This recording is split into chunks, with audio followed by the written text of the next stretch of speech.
Chika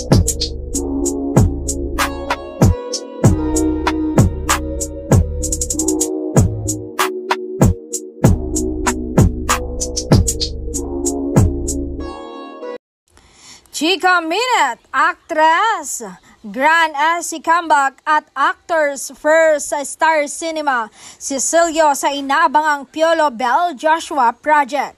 Nalalapit na ang family picture reveal.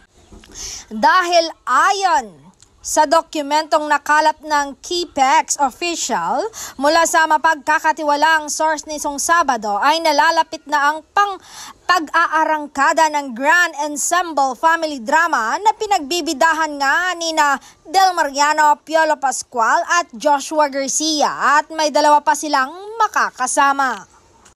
Matatandaan nitong Pebrero ay unang inanunsyo ang proyekto ni Bel Mariano at makakasama niya for the third time ang blockbuster director na si Cathy Garcia Sampana. Ito ang first solo project ni Bel matapos pansamantalang magpahinga muna ang Don Bel tandem. Inamin ni Bel na kinakabahan siya lalo na't star-studded film ang gagawin niya. Nitong Mayo naman ay lumutang ang pangalan ni Joshua Garcia at Piolo Pascual kaya mas lalong tumaas ang anticipation ng supporters. Makikita mo ang pag-aalaga ng management kay Bel. Kaya naman full force sa pagbibigay ng magandang konsepto kasama ang mga bigating aktor hanggang sa pagtantos ng magandang playdate.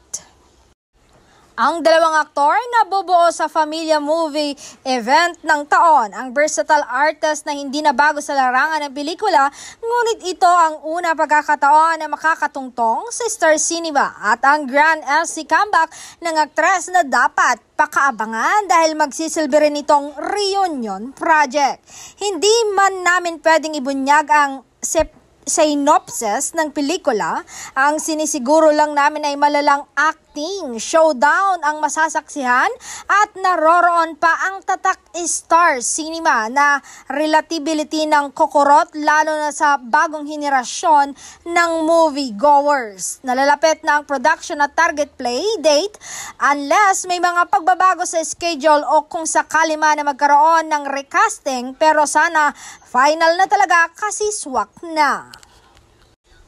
At sabi pa ng KPEX, kung may pagbabago man ay ipaubayan natin sa Star Cinema ang pagpulso sa pinaghirapang star-studded movie project. Abangan natin ang official announcement soon.